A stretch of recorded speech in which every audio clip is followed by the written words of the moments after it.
The last person to survive the Hindenburg died in 2014, but not before making a shocking admission. He didn't say anything about what he really saw that night for 77 years. He put his name on papers. He didn't say anything. But he ultimately gave in on his deathbed.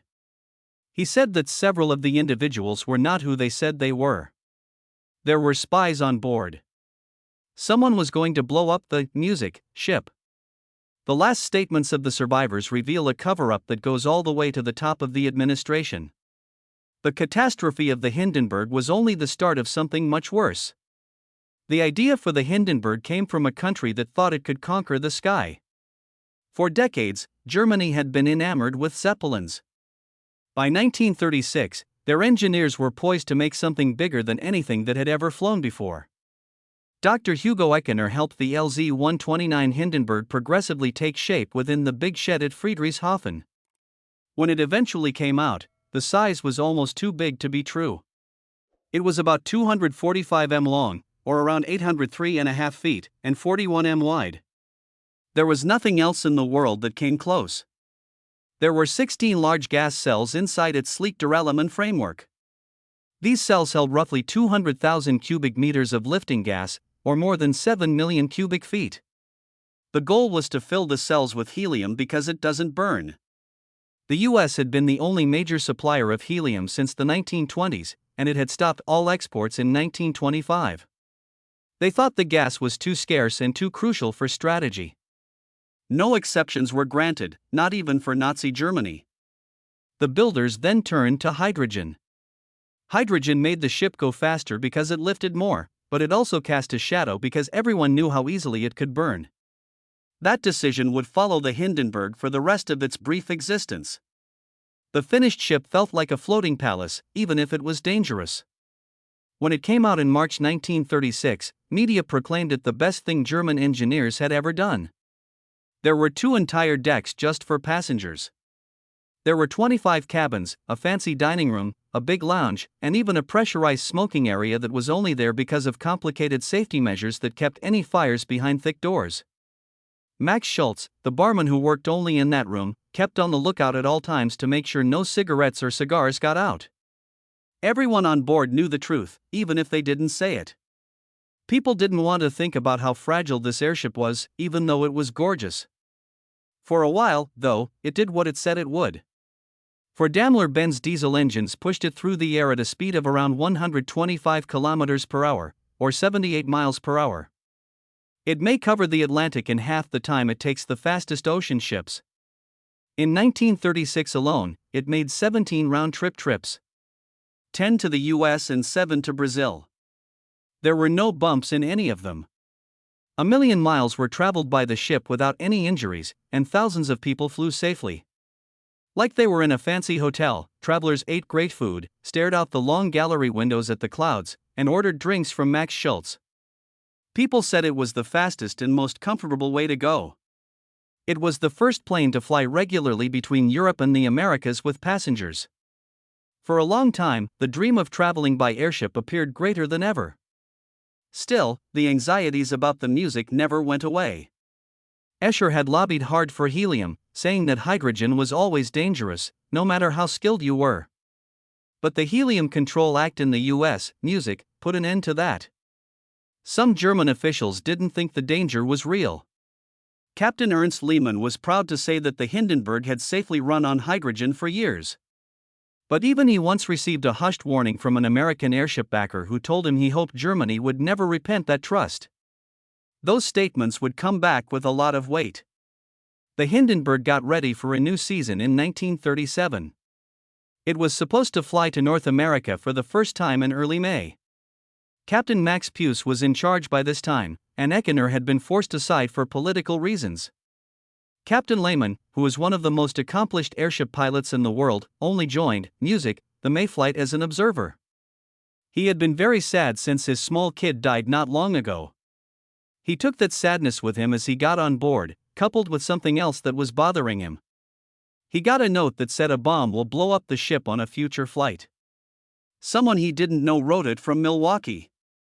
He didn't think it would happen, But the words bothered him so much that he kept the letter folded in his pocket as the ship took off from Frankfurt. There were also 3 Luftwaffe officers on the list of passengers. Major Hans-Hugo Witt, Colonel Fritz Erdmann, and Lieutenant Klaus Hinkelbein all wore civilian attire when they formally went to explore how long-range airships work. Later, some people said they had a covert mission to stop a saboteur, although Witt denied this during the U.S. investigation that followed the tragedy.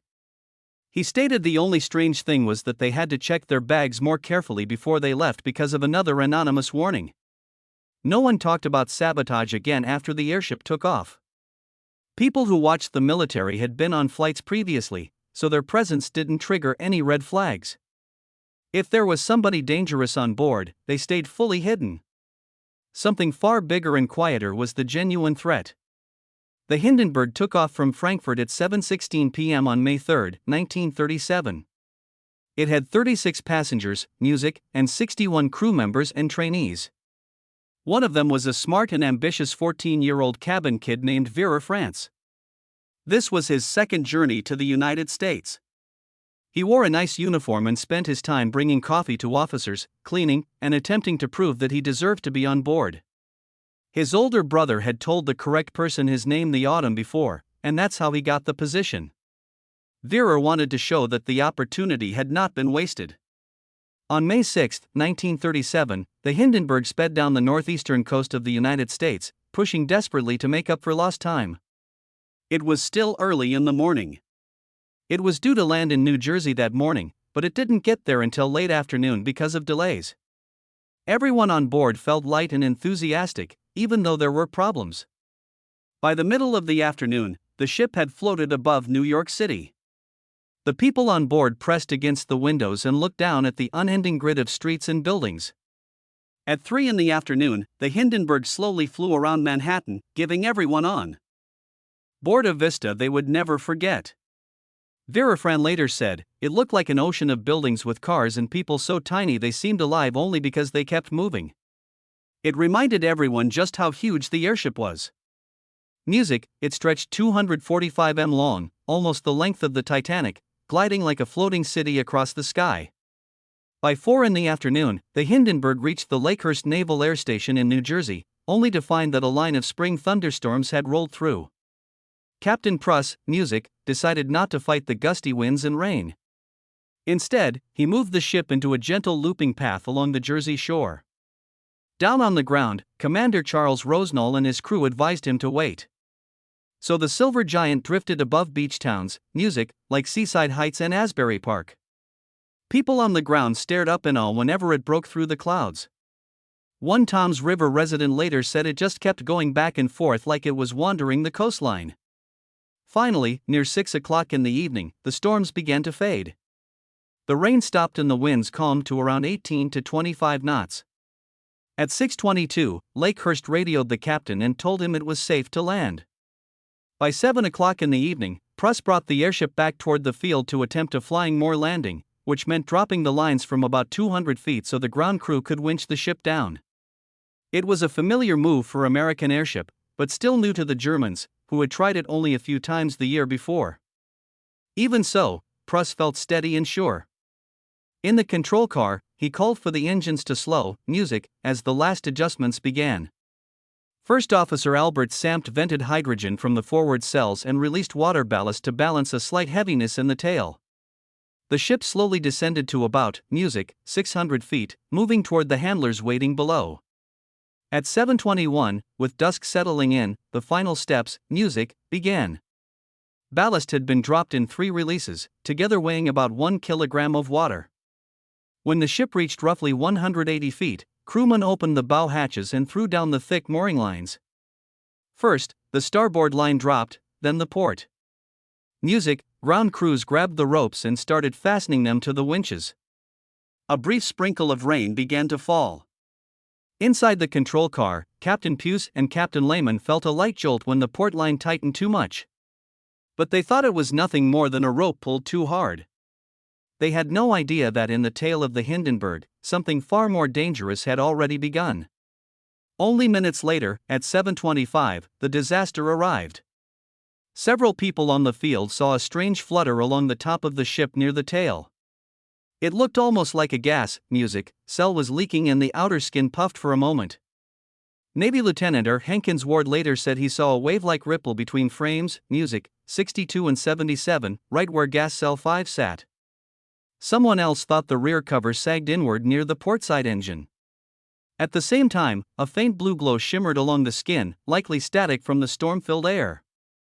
In only a second or two, a muffled boom came from inside, and then flames burst out.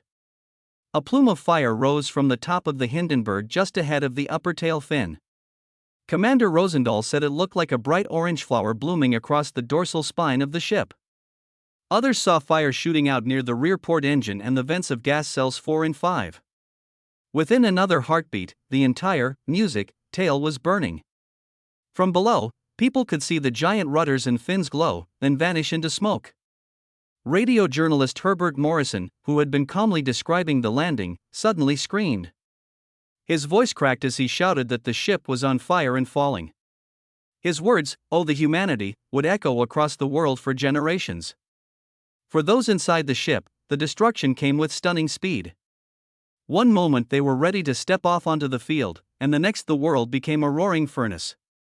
Helmsman Helmut Lowell was in the lower fin manning the auxiliary steering post when he heard the dull boom. He saw, music, a flash. Then the interior of gas cell 4 glowed red and yellow. A few seconds later, the cell simply vanished in the heat. The fire leapt from one hydrogen cell to the next. It sucked in fresh oxygen and grew white hot as it tore through the framework. Molten pieces of metal and burning fabric fell, music, everywhere. As the rear lost lift, the tail sank fast. Music, the bow, still full of hydrogen that had not yet caught fire, shot upward. The airship pitched at almost a 45-degree angle. People inside were thrown down through the decks.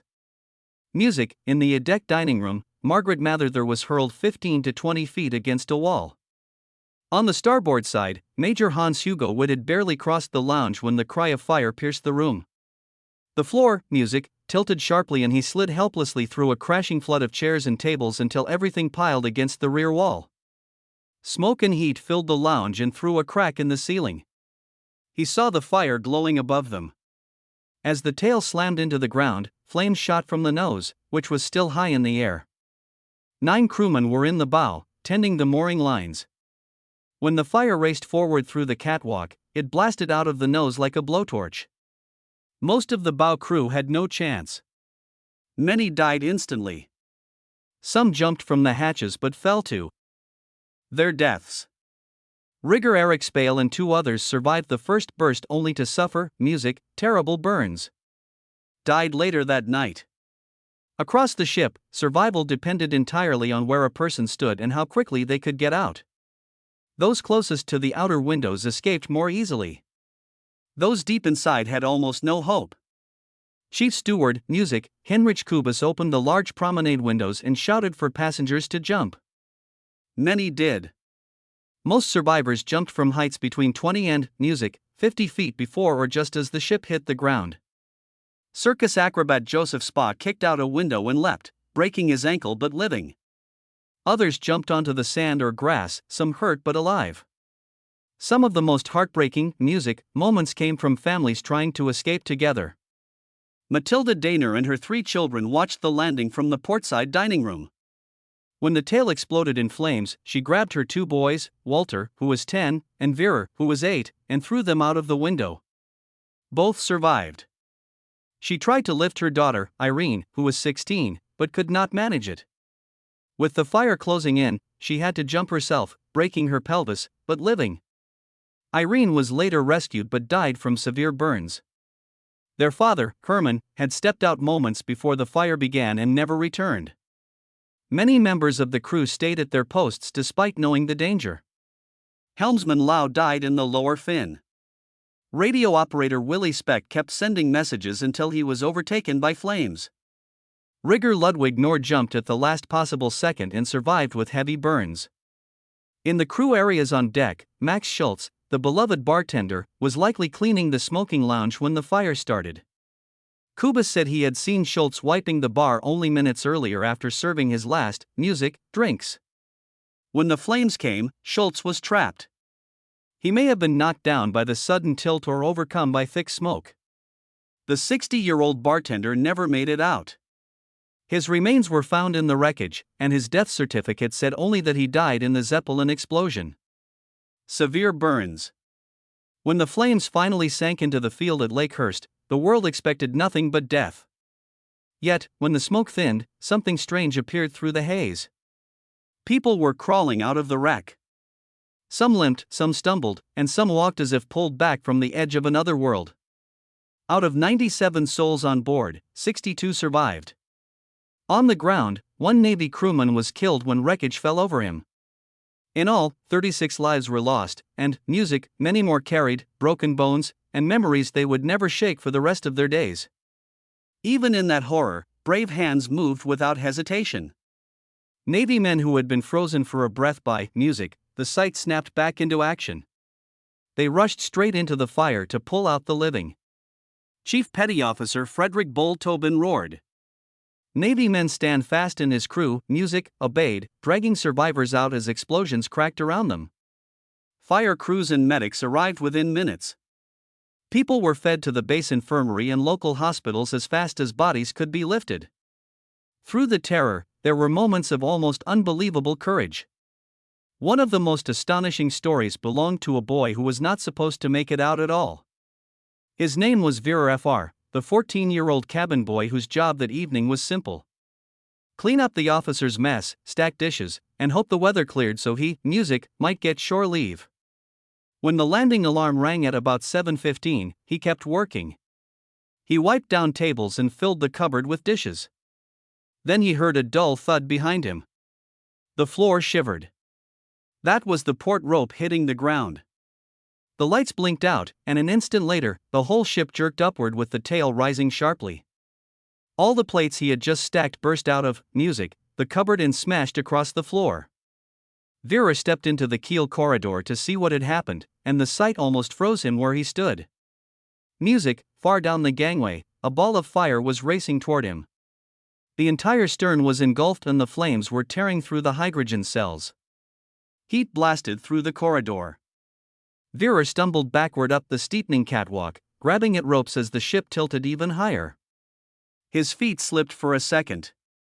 He felt himself, music, sliding toward the fire, and he clung to anything he could reach. Later, he admitted he was sure his life would end right there. Then fate dropped something on him that saved him. Music, a ballast tank mounted above him, ripped loose as the structure folded in on itself. Hundreds of gallons of water came loose and crashed down. The torrent soaked him completely and shocked him awake. It also coated his clothes enough to shield him from the worst of the heat rolling forward. Airship historian John Proven once said that Vera had been in the only place in the ship where such a miracle could happen. Directly under a tank that burst at the perfect instant. Now dripping wet and able to think again, Vera remembered something important. There was a small provisioning hatch up ahead on the starboard side of the keel. It was a narrow square opening used to load supplies. He tried to climb toward it, but the ship's angle was still too steep. He had to cling to a rope and wait for the bow to tilt downward again. When the ship finally dipped, music, giving him a few feet of level ground, he lurched forward. He reached the hatch, braced himself, and kicked it open with both feet. The cover flew outward. Below him, the ground was rushing closer, maybe 20 feet away. Vera jumped. For a moment, he felt the ship rising behind him again. The bow had bounced on impact, giving the boy a split second to move before the burning shell dropped down again. On instinct, he remembered his training. Never run with the wind. The flames were blowing in the direction of his fall, so he spun around and sprinted upwind under the hull. Only seconds later, the rest of the airship collapsed. Exactly where he would have been. Had he run with the wind, the fire would have caught him? He stumbled out from under the falling wreck, dripping, bruised, and shaking. He checked his body in disbelief. He had no burns, no broken bones, just wet skin and pounding breath. Wet, but alive. Those were his first words. After escaping, the stunned teenager helped throw water on the remaining fires. The next day, he walked back to the smoldering skeleton of the ship with Lieutenant George Watson. He wanted one thing: his pocket watch. It was a gift from his grandfather, and he had kept it with his belongings in the officer's mess. Picking his way through the charred debris, he found it exactly where he had left it, scorched, music, but still whole. He also grabbed a small piece of aluminum framing as a keepsake. Many years later, he would show that slightly warped watch to reporters as proof that his story happened exactly as he remembered it. People often called his escape the most unlikely of all. Airship historian John Proven said with awe that Vera survived the crash without a scratch. Something few could believe after seeing the footage. Vera never bragged. He always said it was music, luck, training, and that sudden waterfall from above. In the years that followed, he answered letters from anyone who asked about that night. He told his story simply, ending it often with that same line that had carried him out of the fire. Wet but alive. Other voices rose out of the inferno, each carrying a shard of truth, each shaping the memory of that night. Major Hans Hugo Witt was one of them. He had been pulled from the flaming wreck by comrades, half-conscious and wrapped in smoke. He remembered sliding across the lounge floor as the ceiling above him glowed red, the heat pushing down like a warning. When he scrambled to his feet, he saw at once that the ship was going down. There was no time to think. He sprinted toward an observation window, jumped from a height of nearly 20 feet, and trusted the dark below to catch him. He never remembered the fall. He only knew that when he opened his eyes again, he was on the ground, stunned and surrounded by flames. Collapsing wreckage must have struck him, trapping him under metal and burning cables. By chance, Lieutenant Hinkelbein, music, the same officer who had stood near him at the moment of ignition, landed close by and saw Witt lying motionless with a fiery cable, music, wrapped around his neck. Hinkelbein rushed over, pulled at the hot wires with the help of another man, and dragged Witt away from the collapsing debris. Witt was alive, but barely. His face, head, and hands were burned. He was rushed to the Lakehurst Base Hospital, then moved to Lenox Hill Hospital in Manhattan the next day for specialized care. Weeks later, he slowly began to heal. On May 28, 1937, still bandaged and in pain, he gave testimony to the U.S. Commerce Department. He spoke of the sudden shout of fire, the dull blast, the tilt of the ship, the jammed door that refused to open, and the heat that pushed him to jump for his life. Like France, he insisted that he had seen no bomb, no trace of sabotage, only a sudden burst of fire and an instant fight, music, to live. He carried those burns for the rest of his life until he passed away in 1976.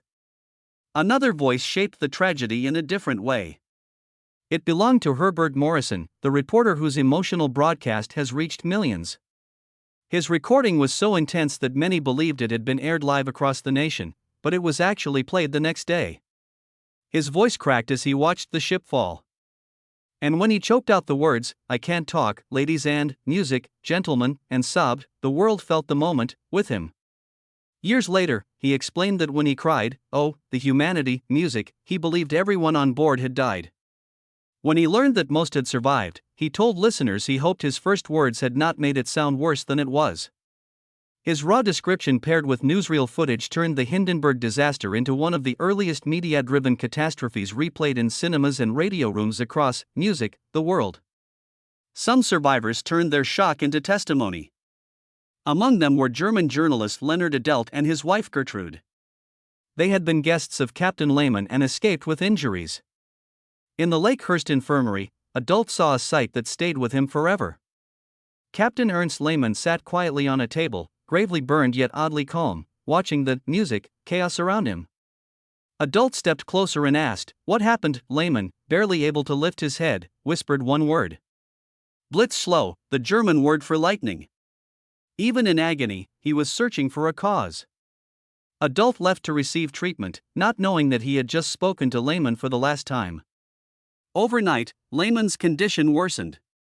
His burns seemed less severe than Captain Pruss's, but hot gas, music, had scorched his lungs. On the morning of May 7, Commander Rosendahl visited him in the hospital. Lehman was lucid, almost serene, more worried about the future of airships than, music, his own fate. Knowing he did not have long, he discussed every possible explanation for the disaster with Rosendahl. Every theory led nowhere. He mourned the ship he had loved so fiercely. Then he made one final recommendation with total clarity.